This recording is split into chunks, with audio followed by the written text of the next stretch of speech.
40년간 호텔 정문을 지킨 사람이 있습니다.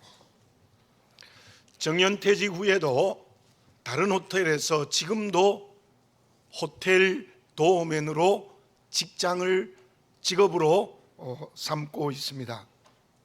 원래 66살이 된 콘레디 호텔 도어맨 권문현 씨입니다. 보기에 그냥 쉽게 보여도 저 직업이 쉬운 직업이 아닙니다. 하루에 매일 9시간 동안 9시간 동안 서 있어야 합니다. 그냥 서 있는 것이 아닙니다. 건강 관리도 철저하게 해야 하고, 또한 운동도 제대로 해서 어떤 위급한 사실이 있으면 그의 어떤 운동적 능력으로 문제를 해결해야 했습니다. 여러 신문을 읽고 꼼꼼히 체크를 합니다. 그날 이루어지는 호텔 내의 모든 행사를 외워야 합니다. 심지어 단골 손님들의 근황과 정보도 알고 있어야 합니다. 그는 차량 번호를 200개 이상 외우고 있다고 합니다. 그런데 어떤 때는 나이가 젊은 손님이 무시하고 함부로 말을 하고 심지어 욕설을 할 때도 있다고 합니다. 그때마다 그만둬야지라는 생각을 했지만 웃으면서 그 사람들에게 문을 열어주고 계속 40년 동안 참으며 그 일을 해온 분이십니다. 그는 이렇게 말합니다. 40년간 문을 열어주었더니 문을 연 것만이 아닙니다. 내 마음의 문이 많은 사람들에게 열렸습니다. 그러나 제 인격에도 한계가 있습니다. 아직도 제 마음의 문은 모든 사람에게 열려 있지 못합니다. 평생 훈련을 해도 안 될 것 같습니다. 저는 저분의 글을 읽으면서 참으로 훌륭하다는 생각이 들었어요. 직업 정신이 투철하고 거기에다가 자기를 아는 겸손이 있습니다. 저와 여러분, 특별히 오늘 처음 온 여러분들, 인생의 길을 걸어가면서 내 인생의 문을 열어준 분들이 있었을 것입니다. 부모나 스승, 친구나 이웃일 수 있습니다. 그 사람 때문에 인생의 길을 성공하기도 합니다. 위로를 받습니다. 자신감을 가지기도 합니다. 인생의 방향이 제대로 결정됩니다. 그러나 어떤 경우에는 우리의 인생의 길의 문을 닫아버리는 사람도 있습니다. 그들 때문에 실패하고 눈물을 흘릴 때가 있는 것이죠. 그러나 우리가 여기에서 한 가지 반드시 알아야 될 것이 있습니다. 권문현 씨의 말처럼 그 누구도 내 인생의 문을 온전히 열어주는 사람은 없습니다. 한계가 있습니다. 더구나 죽음의 문을 열어주는 사람은 아무도 없습니다. 세상의 가치도 없습니다. 아무리 많은 돈을 벌어도 죽음의 문은 열 수 없습니다. 아무리 높은 권력의 자리에 올라가도 죽음의 문을 열 수 없습니다. 의학이 아무리 발달해도 내 인생의 걸음을 연장시킬 수는 있어도 죽음의 문을 열어 젖힐 수는 없습니다. 그 누구도, 그 어떤 가치도 우리 인생의 걸음에 죽음의 문을 열어 죽음의 문제를 해결해 주는 사람이나 가치는 없다는 것입니다. 그런데 오직 한 분이 우리의 죽음의 문을 열어주는 분이 계십니다. 왜 우리에게 죽음이 오게 된 겁니까? 로마서 6장 23절 상반절에는 이렇게 말씀하고 있습니다. 죄의 사건 사망이요. 왜 죽음이 왔는가 하면 죄 때문에 우리의 인생에 죽음이 온 것입니다. 그렇다면 죽음의 문제를 해결하기 위해서는 죄의 문제를 해결해야 합니다. 석가모니는 생자필멸이라는 말을 하면서 이 세상에 태어난 사람은 모두 죽게 되어져 있다. 그리고 죽으면 선행에 의하여 윤회의 수레바퀴를 돌아야 한다. 끊임없는 윤회를 얘기를 합니다. 그곳에 죽음의 문제를 해결할 길이 없습니다. 소크라테스는 델피오의 신전의 말을 빌려 너 자신을 알라라고 수없이 많은 사람에게 질문했지만 스스로도 나를 알지 못한다고 했으니 어떤 철학의 방법으로도 죽음의 문을 열 수는 없습니다. 공자님의 제자가 한번 스승에게 물었습니다. 스승님, 하늘의 문제는 어떻게 됩니까? 죽음의 문제는 어떻게 됩니까? 물었을 때 공자는 정직하게 대답했습니다. 내가 땅의 일도 다 알지 못하는데 어떻게 하늘의 문제, 죽음의 문제를 알 수 있겠느냐? 나는 그것을 알 수 없다. 그렇다면 공자의 윤리나 도덕에도 죽음의 문을 열 수 있는 길은 없습니다. 죄로 인한 죽음의 문제를 해결하시는 분은 오직 예수님밖에 없습니다. 사도행전 4장 12절에 베드로가 공회 앞에서 이런 말을 했습니다. 다른 이로서는 구원을 받을 수 없나니 천하 사람 중에 구원을 받을 만한 다른 이름을 우리에게 주신 일이 없음이라 하였더라. 그렇습니다. 예수님 외에는 어떤 사람도 가치도 인생의 죽음의 문을 열어 영생의 길을 걸어가게 하는 것은 없습니다. 오늘 교회에 처음으로 오신 분들, 오랜만에 오신 분들, 새로운 눈이 성령으로 열리시기 바랍니다. 우리 교우들 다시 한번 새로운 눈이 성령으로 열려지시기를 바라겠습니다. 예수님 한 분만이 우리의 죄로 인한 죽음의 문제를 해결하십니다. 그 구원의 선물을 오늘 이 시간 받으시기 바라겠습니다. 그때 우리는 죽음의 문을 열고 영생의 길을 출발할 수 있는 것입니다. 그러면 왜 예수님이 우리의 죽음의 문을 열어주십니까? 그 이유가 무엇입니까? 전 남편을 살해한 고유정 씨의 사건은 많은 사람들의 공분을 일으켰습니다. 그런데 죽은 전 남편 친구의 증언이 있습니다. 두 사람은 5년 동안 연애를 하고 결혼을 했습니다. 그런데 친구로서 옆에서 보니까 5년 동안 연애할 때도 그 두 사람이 끊임없이 고백했던 게 무엇이냐 하면 나는 당신을 죽도록 사랑한다. 죽음으로써 사랑한다. 부부가 되었을 때도 그렇게 죽도록 사랑한다는 말을 입에 붙여 다니면서 살았다고 합니다. 그런데 이혼을 했습니다. 그 사랑이 증오로 바뀌어서 남편을 살인하고 그 시체를 찾을 수 없는 비참한 결과를 가져왔습니다. 극단적인 예를 들었습니다. 그러나 모든 사람들의 사랑이 그렇습니다. 여러분, 지금의 아내와 남편에게 죽도록 사랑한다고 말한 적이 있습니까? 죽도록 사랑하고 있습니까? 그런데 과연 지금도 내 남편, 내 아내를 죽도록 사랑하십니까? 그런 분이 있으시면 제가 존경하겠습니다. 저도 변질이 된 것 같아요. 약간 바뀐 것 같아요. 여러분, 어떤 사람과 사람과의 사랑해도 그 사랑이 영원하지 않습니다. 마치 어떤 대중가요의 가사처럼 우리의 사랑은 영원하지 않더라. 맞습니다. 그래도 부모의 사랑이 제일 좋아요. 그 사랑이 비교적 오래 갑니다. 그런데요, 저도 그래요. 요즘 미국에 있는 딸, 가까이에 있는 아들이 전화가 올 때가 됐는데 안 오면 섭섭해. 진짜 섭섭해요. 그러고 보면 부모의 사랑도 한계가 있습니다. 모든 인간과 인간의 사랑은 완벽하지 못합니다. 한계가 있습니다. 그런데 정말 죽도록 사랑하시는 분이 한 분 계십니다.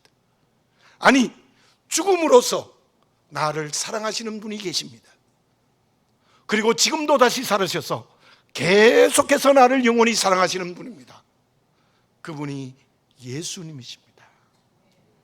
예수님이 우리를 죄 때문에 주어진 죽음의 문제를 해결하십니다. 그 이유는 우리를 죽음으로 자기 몸을 내어주면서 나를 사랑하셨기 때문입니다. 그 내용이 무엇입니까? 본문의 말씀을 보겠습니다. 4절과 5절을 봉독해 드립니다. 내가 어디로 가는지 그 길을 너희가 아느니라. 도마가 이르되 주여 주께서 어디로 가시는지 우리가 알지 못하거늘 그 길을 어찌 알겠사옵나이까. 예수님이 제자들에게 말씀하셨어요. 내가 어디로 가는지 너희들 알 거다. 그랬더니 도마가 묻습니다. 어떻게 우리 주님이 어디로 가시는지 알겠습니까? 했더니 유명한 6절의 대답을 예수님이 하신 것이에요. 예수께서 이르시되 내가 곧 길이요 진리요 생명이니 나로 말미암지 않고는 아버지께로 올 자가 없느니라. 내가 곧 길, 진리, 생명이 된다는 대답이었습니다. 그 뜻을 말씀드리겠습니다. 그 뜻은 예수님이 우리를 죽도록 사랑하신다는 말의 다른 표현입니다. 사도행전 20장 28절 하반절에 바울이 밀레도스 섬에서 에베소 교회 장로들에게 하시는 말씀이 있습니다. 하나님이 자기 피로 사신 교회를 보살피게 하셨느니라. 교회 공동체는 하나님이 죽으셔서 피를 흘리셔서 이 교회 공동체를 만드셨다는 거예요. 그 말씀의 의미가 무엇입니까? 예수님은 하나님이 사람이 되신 분이십니다. 30년의 갈리 나사렛에서 목수라는 직업을 가지고 가난하게 사셨어요. 3년 동안 공적 삶을 사셨는데 온갖 핍박과 고난과 고통과 가난의 길을 걸어가셨습니다. 그리고 로마의 사형틀인 십자가에 죽으셨습니다. 왜 하나님이 사람이 되셨습니까? 왜 비참한 가난과 고난의 길을 걸어가셨습니까? 그리고 6시간 동안 십자가에 매달려서 살이 찢기고 피를 흘리면서 이 세상을 떠나시는 죽음을 온 몸으로 받아들이셨습니까? 저와 여러분들을 사랑하셨기 때문입니다. 저와 여러분들의 죄를 전부 자기의 것으로 삼으신 겁니다. 십자가의 죽으심은 저와 여러분들의 죄짐을 대신 지신 것입니다. 그것이 인정되어지는 이 시간이 되어지시기를 바라겠습니다. 믿어지는 이 시간이 되어지시기를 바라겠습니다. 그때 우리는 죽음의 문이 활짝 열리고 생명으로 가는 구원의 문이 열리는 것입니다.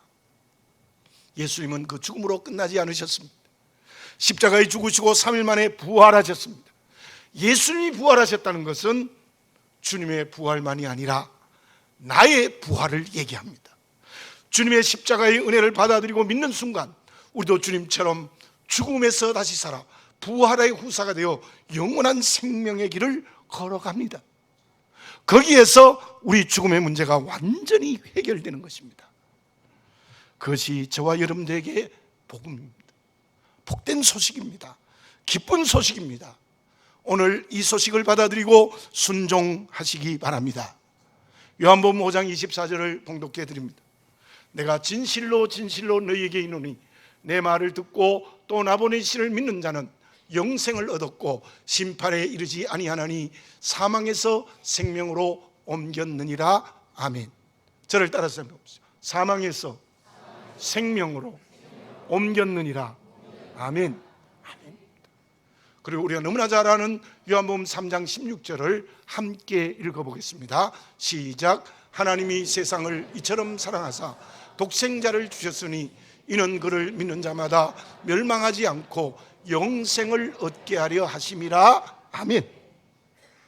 이 말씀이 여러분들의 전 인격의 귀에 들려지시기를 바라겠습니다. 그때 나의 죽음의 문제가 해결되어집니다. 그러면 주님이 죽도록 나를 사랑하심이 나를 죽음에서 구원했다면 우리는 지금 어떻게 살아야 합니까? 지난 9월 30일 월요일 아침이었습니다. 내일 선교대회에 참석하기 위하여 블라디보스토크에 가야 합니다. 그런데 여권을 찾아도 없어요. 아무리 찾아도 없어요. 한 서너 시간 집사람하고 찾았을 거예요. 없는 거예요. 이제 못 가게 생겼구나. 그렇게 생각하고 구청 여권과에 전화를 했더니 이렇게 가르쳐 줬습니다. 서류를 준비하여 인천공항으로 가십시오. 그러면 단수 여권을 줄 겁니다. 브리나케 여행사와 연락을 해서 서류를 준비해서 인천공항에 갔습니다.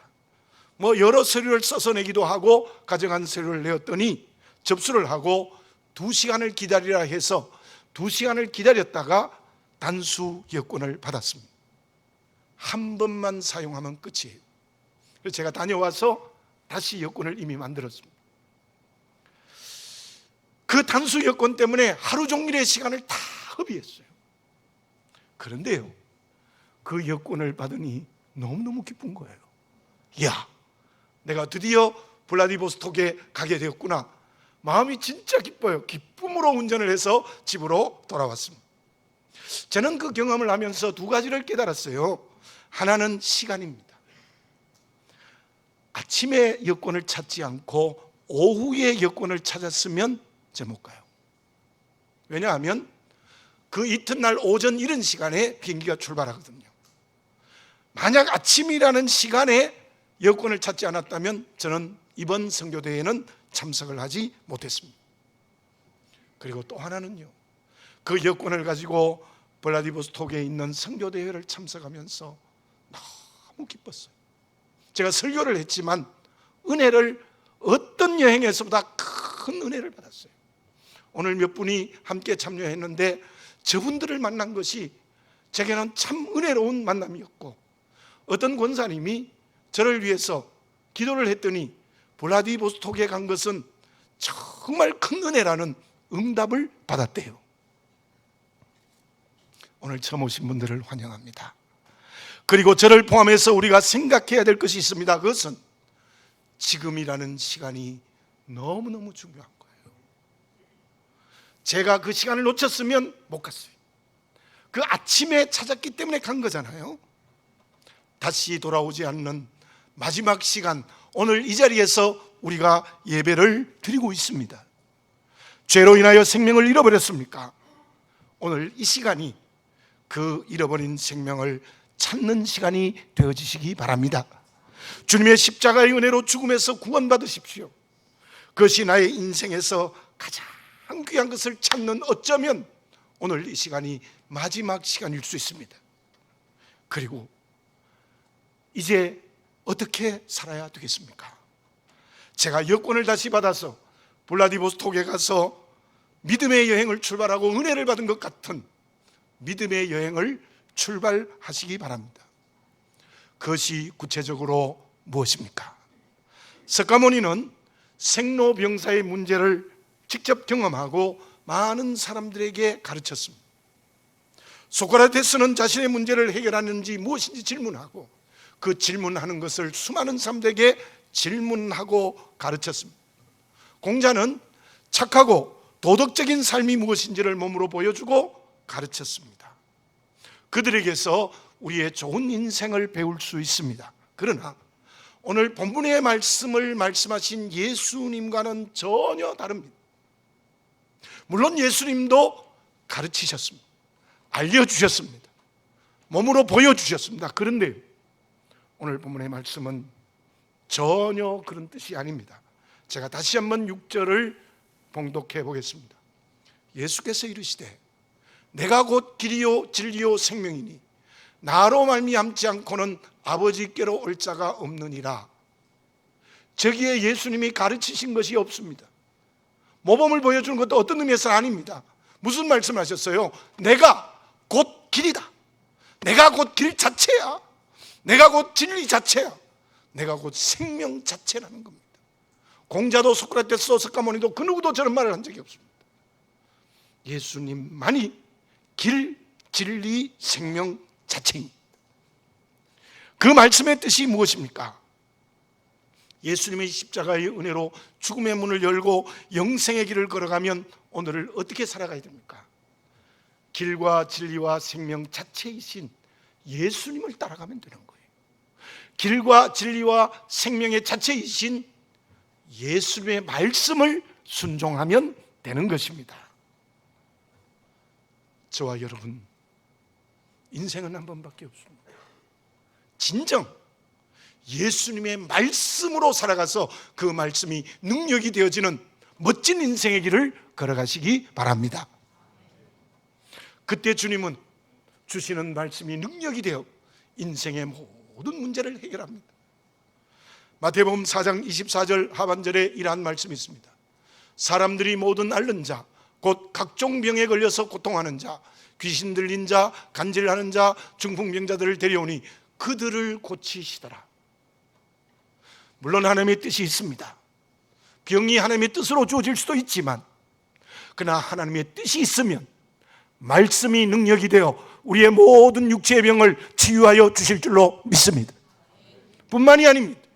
사마리아 여인을 만나셔서 마음의 상처와 우울증을 다 치료해 주셨습니다. 정말 말씀이 능력이 되면 내 마음의 우울증과 상처 치유해 주십니다. 저는 목사이지만 그러한 경험을 실제로 했습니다. 뿐만이 아닙니다. 사마리아 여인의 영적 병도 고쳐주십니다. 우리의 영적 병을 깨끗이 치유해 주십니다. 믿으십시오. 말씀이 능력이 되면 관계의 문제, 환경의 문제, 모든 병을 치유하시는 놀라운 하나님의 역사가 일어납니다. 이제 예수님의 말씀 따라 사시기를 바랍니다. 그뿐 아니라 우리에게 또 주시는 축복이 있어요. 요한복음 10장 10절 하반절입니다. 내가 온 것은 양으로 생명을 얻게 하고 더 풍성히 얻게 하려는 것이라. 저 말씀의 의미는 싹이 난 나무가 비와 햇빛을 따라 잘 자라는 것을 의미합니다. 생명을 풍성하게 해줘요. 잘 자라서 열매 맺는 나무가 되게 하는 인생을 선물로 주신다는 약속이십니다. 그러면 그렇게 예수님의 은혜로 죽음에서 구원받고 말씀 따라 살아가면 어떤 내일을 주시겠습니까? 6절 하반절을 제가 다시 한번 읽어보겠습니다. 나로 말미암지 않고는 아버지께로 올 자가 없느니라. 예수님으로 말미암아 천국 갈 수 있다는 거예요. 죽어도 사는 길이 있다는 거예요. 육체는 죽지만 우리의 영이 영원한 천국에서 주님과 함께 삽니다. 뿐만이 아닙니다. 우리 주님 재림하시면 변화된 육체를 입히셔서 완벽한 육체와 영으로 결합해 주어서 우리 주님과 함께 새하늘과 새 땅에서 영원히 살아가게 될 줄로 믿습니다. 지난 월요일 아침 말씀을 준비하기 위해서 교회에 오는 길이었습니다. 가을비가 제법 많이 내리고 있었습니다. 기독교 방송에 아름다운 당신에게라는 방송을 들으면서 왔는데, 그 시간은 고전음악을 들려주는 시간입니다. 그 방송을 들으면서 이 가을비와 함께 듣고 싶은 음악이 생각났습니다. 그 음악은 막스 브루흐의 콜 리드라이, 신의 날이라는 12분짜리 첼로 협주곡입니다. 대학 때부터 가장 제가 좋아하는 음악입니다. 그 내용에 예수님의 십자가와 부활이 있습니다. 그와 함께 이 음악은 기승전결이 잘 짜여진 곡입니다. 너무나 듣고 싶어서 좋은 오디오가 아니지만 교회에 와서 인터넷으로 그 곡을 찾아서 듣고 또 들었습니다. 약 한 서너 번 들었을 거예요.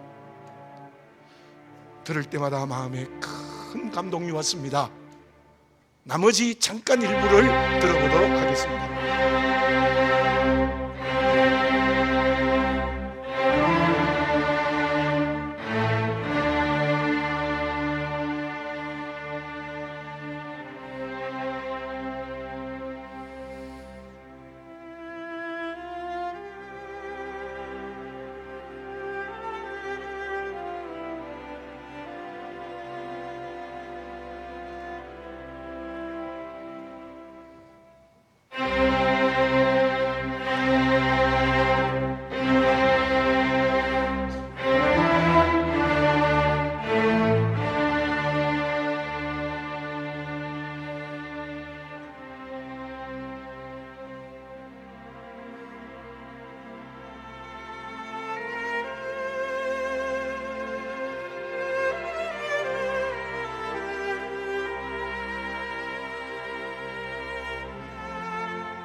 오늘 오신 모든 분들에게 말씀드립니다. 우리의 인생은 한 번밖에 살 수 없습니다. 아무렇게나 살면 안 됩니다. 아름다운 편지가 쓰여지는 것처럼 인생을 살아야 합니다. 아무렇게나 쓰면 안 됩니다. 음정과 박자가 틀리면 안 됩니다. 예수님의 십자가와 부활이 있는 잘 짜여진 음악을 연주하는 인생을 살면 얼마나 좋겠습니까? 그때 하나님이 감동하십니다. 나와 만나는 모든 이웃들이 감동합니다. 그러기 위해서 오늘 내 인생의 문을 열어주시는 예수님을 만나시기 바랍니다. 주님이 내 인생의 문을 열어주고 계시는데 아직도 그 문 앞에서 서성이고 있지 않습니까? 아니, 돌아서서 반대 방향으로 가고 있지는 않습니까? 기도드리겠습니다. 거룩하신 아버지 하나님, 내 인생의 죽음의 문을 열어주시는 주님의 십자가의 은혜를 알고 믿는 이 시간이 되어 영생의 길을 걸어가게 하옵소서. 주시는 말씀 따라 삶으로 말미암아 생명이 풍성해지게 해 주시옵소서. 그래야 죽음의 문제를 해결하고 저 영원한 천국의 구원과 상급을 소망케 하여 주시옵소서. 아버지 하나님, 우리 모두가 다 오늘 이 시간, 종말론적인 이 시간에 주님이 죽음의 문을 열어주시는 그 은혜를 받고 주님을 내 마음에 만나는 경험을 하게 하여 주시옵소서. 예수님의 이름으로 기도드립니다. 아멘.